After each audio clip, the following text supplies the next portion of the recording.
Hey, how we doing? What a year. What a terrible, terrible year it has been. My next and final list of the year. We have my top 20 albums of 2020. Here we go.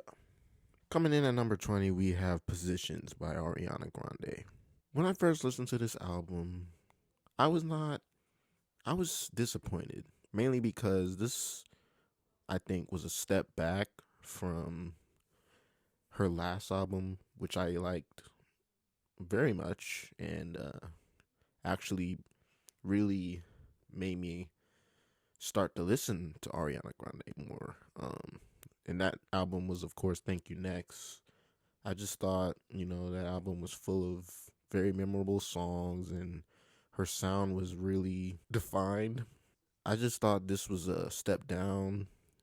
Um, we do have songs on here that I enjoy, like Off the Table with The Weeknd and her lead single off this album, also the title track Positions, wasn't that great to me.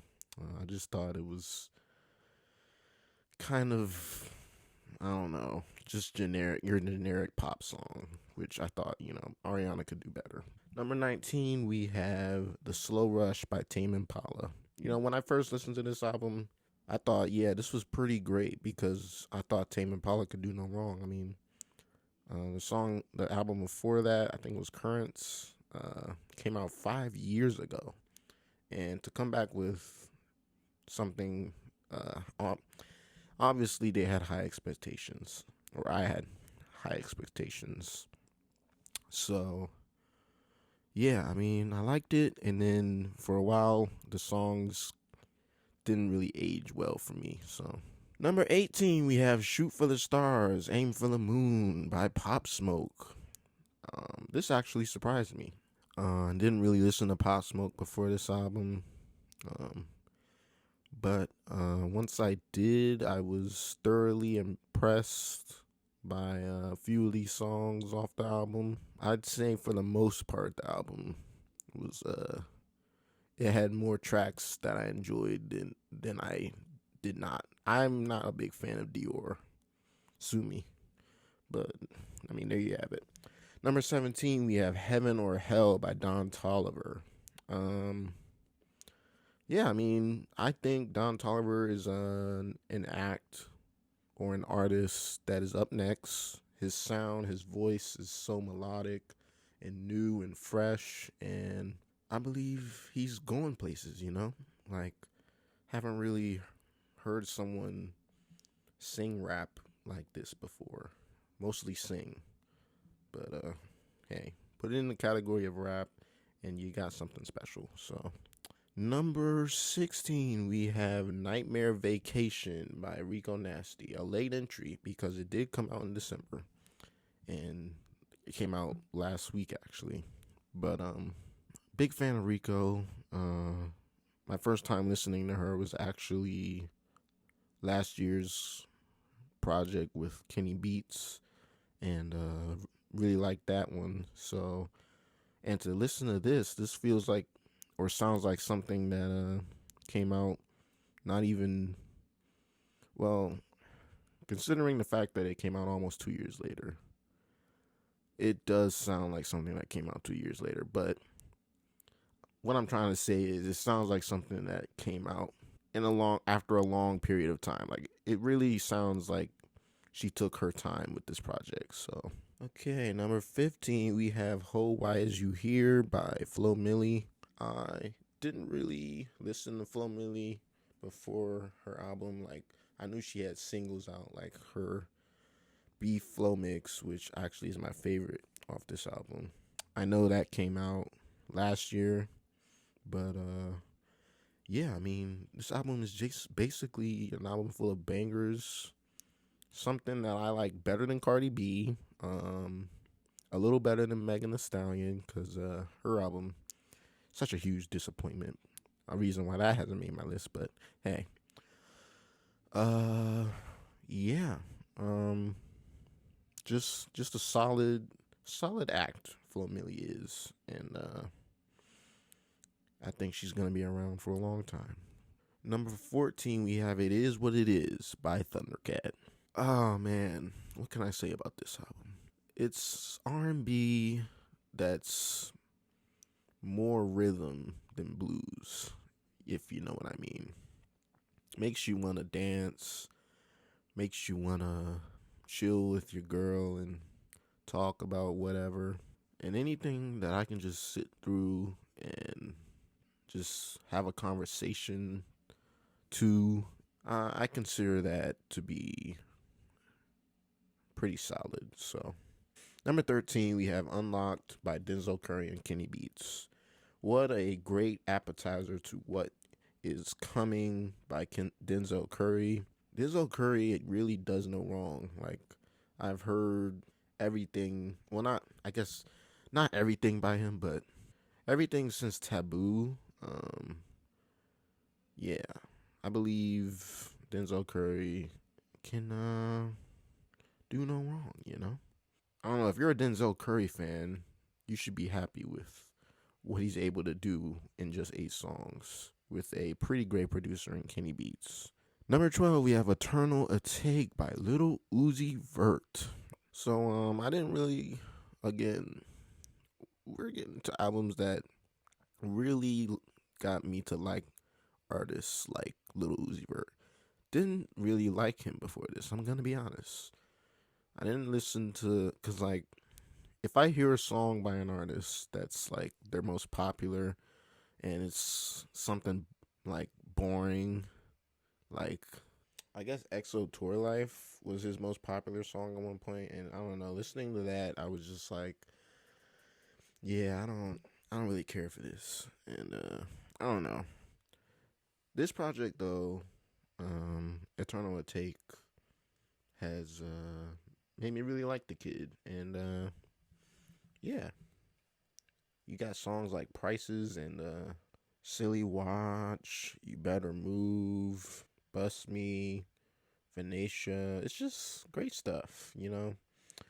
Great stuff. So, now somewhat of a fan of Little Uzi Vert, so just because of this. Number 11, we have Pray for Paris by West Side Gun.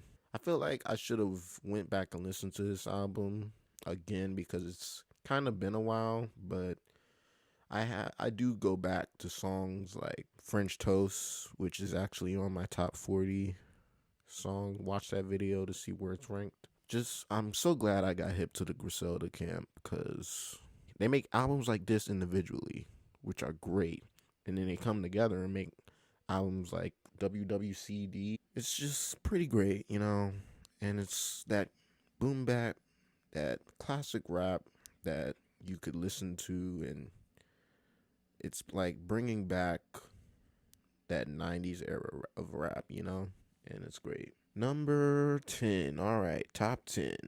We have My Turn by Little Baby.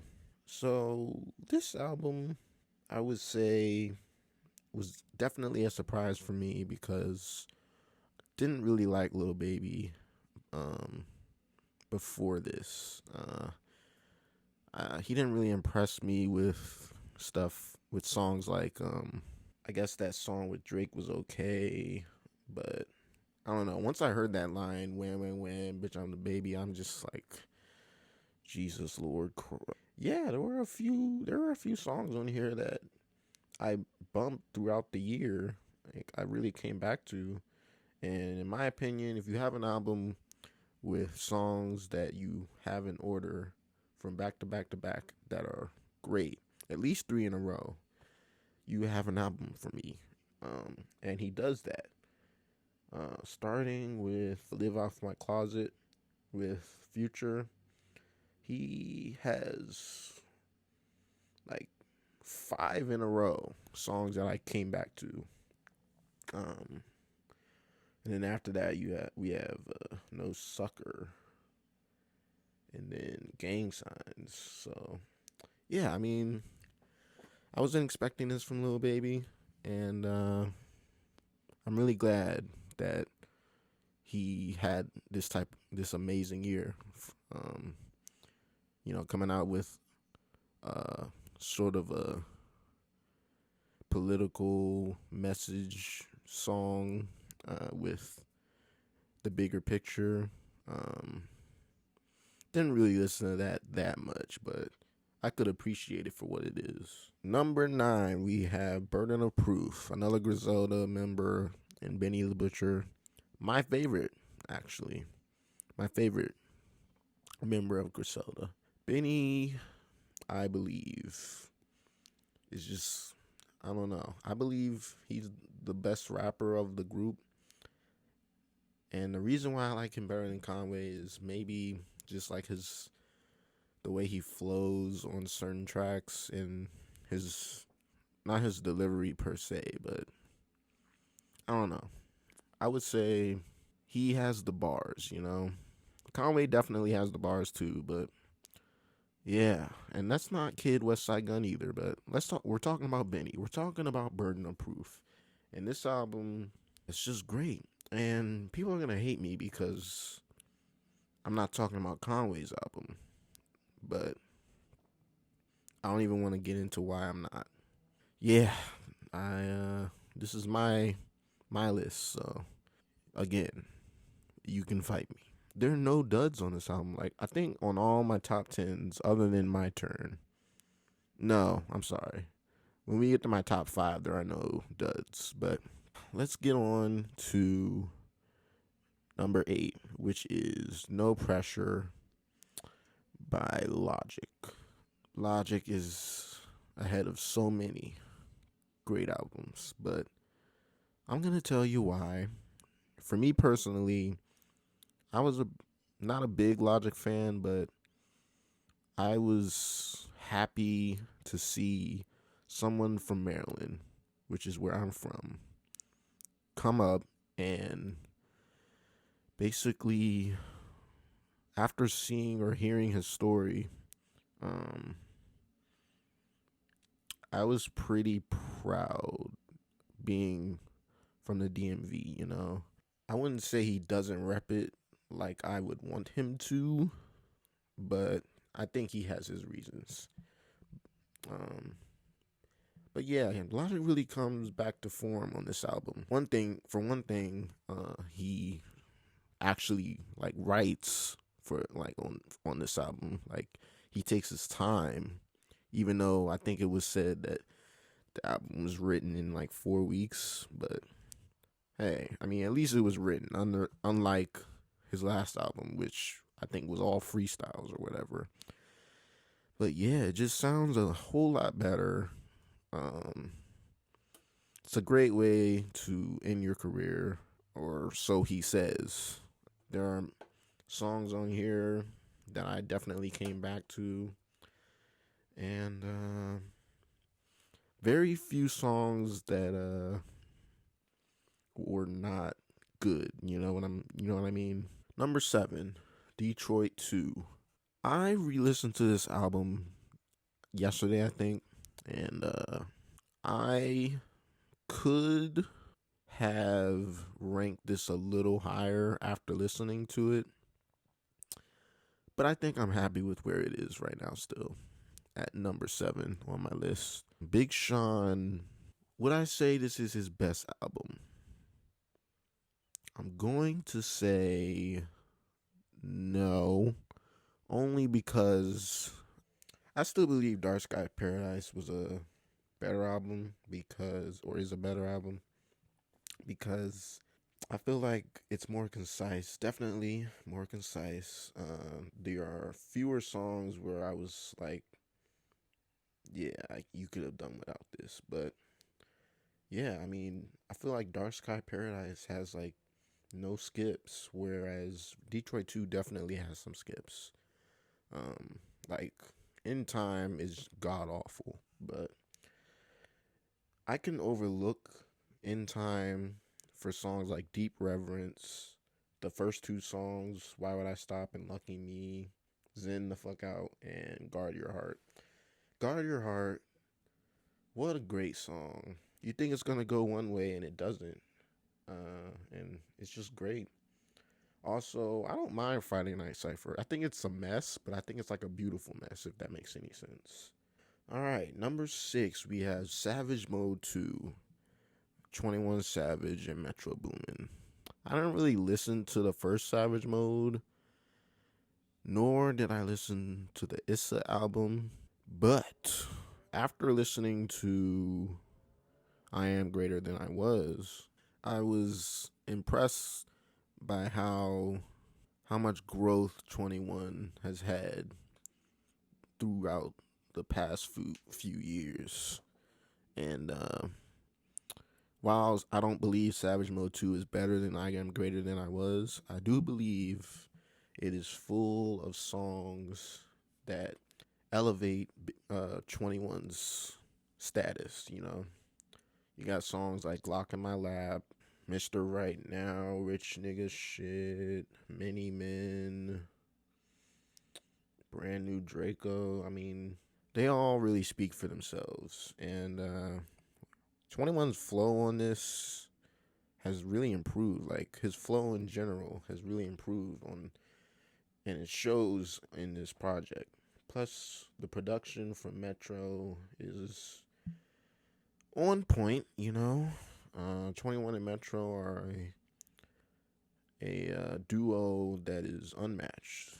Yeah, okay, number 5. We got my top 5. Let's get into it.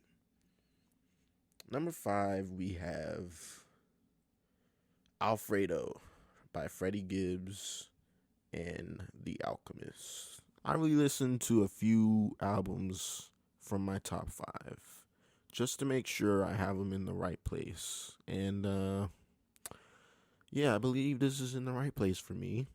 Great album to just drive to. Freddie Gibbs, his flow and his delivery is just seamless. He really rides the production from The Alchemist. Like, all of the beats on here are they fit, you know?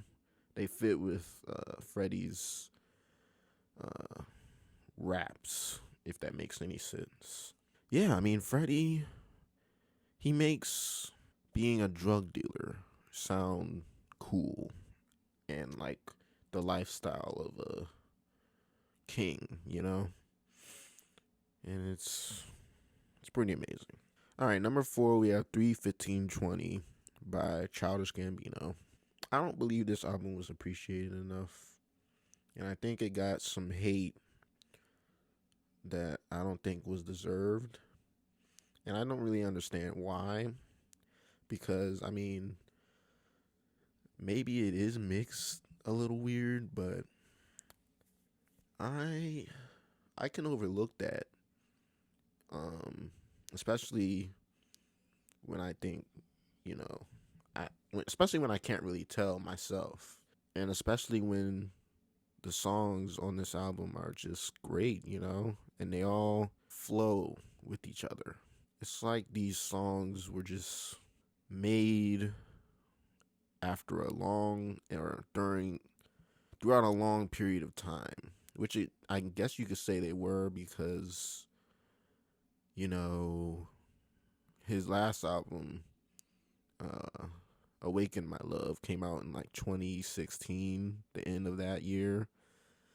And, you know, he toured off of his This Is America single. And, you know, he came out with Feels Like Summer and another song, which I am forgetting the name of. But, yeah, I mean, he took his time with this album. And it shows. And I don't understand why people don't like it. Or at least I don't understand why people don't mention it. I haven't. I don't know. I haven't seen like such disrespect for an album in a long time. At least an album that's good. All right, number 3, we have After Hours by The Weeknd. What can be said about this album that has not already been said? I think this album redefines the pop and R&B genre, mainly because I think the weekend like just is just like otherworldly, you know? He's from another planet. I don't know how he comes up with these type of songs and this production. And of course he can sing like I believe he's a great singer and it really shows on this album. Like songs like Scared to Live make me believe, he can go toe to toe with Frank Ocean, singing wise. This became my favorite weekend project or album. That's all I really gotta say. I mean, the album's great. It came out during a year where I feel he could have had even more success than he did have. And it definitely should have been nominated for multiple Grammys. But again, that's another discussion for another day. And I'm probably never going to make a video about it because, I mean, it is fuck the Grammys, you know? Number 2, we have A Written Testimony by Jay Electronica. Okay.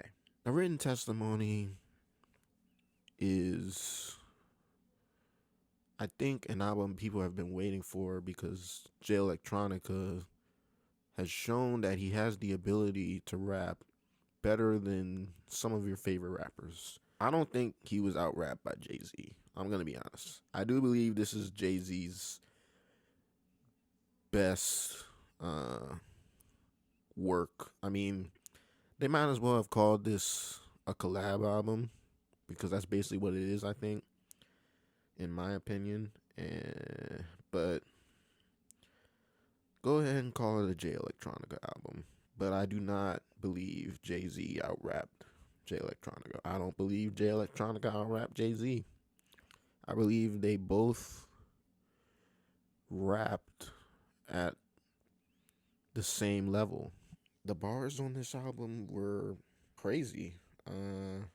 Trying to think of better words to describe how well they did, but I think the only thing I can say is I believe that, while it they took like I think they made this album in like 90 days or something, or maybe it was a month. Whatever it was pretty unbelievable. And for them to be able to do that, I'm at a loss of words. That's what I'll say. This album had me at a loss of words because while I have heard verses from a Jay Electronica, I had never heard Jay-Z rap like this. At least not anything I've heard from him, Like, yeah, I mean, he rapped with Kanye on Watch the Throne, but not like this. Not at all. I think this album was defined by the last song, which is crazy. I do believe the intro to an album is more important than the outro, but when the outro is outstanding, I think that cements the album in my book as, if not a classic, something that should be considered or something that will be remembered for a long time. All right, I'm going to close it out with my number one album of 2020. And it is an album that came out at the beginning of 2020 by an artist I was really just getting into right before he died, which was really sad for me. But we got Circles by Mac Miller. I didn't cry when I first heard this. Probably because it was like 3 in the morning, but I didn't cry. As emotional as Good News was, and as emotional as parts of this album can be, it made me feel like Mac was in a great place. And that gives me hope for anyone I know that is gonna die, because I believe Mac knew when he was gonna die. Like, I think he knew the moment was coming. He made this album for his fans and people like me to let us know that he is okay, not to be sad. In fact, you know, just be happy that you enjoyed me. It's a great album. Like, I can see, makes me feel so happy. And it's crazy because you'd think that a posthumous album would make you feel sad because you're listening to someone that is no longer with us. But it's crazy because this album doesn't make me feel sad. It makes me feel not joy per se, but hope. I would say hope. Hope is probably the feeling I get from this album. Any album that makes me feel in any way, which the albums, these albums on this list, for the most part, do, uh, they're okay in my book. They're great. And a few are better than others. But, I mean, hey, we all got our opinions. And I believe that music is such a, maybe the greatest art form we have on this earth, because it can be interpreted in so many ways, even though we are all listening to the same thing, you know? And for the most part, I think we can all agree on what's great and what's not, you know, which is kind of funny. But I think we can all agree that every album on this list deserves a mention. And if you don't agree with me, suck my dick.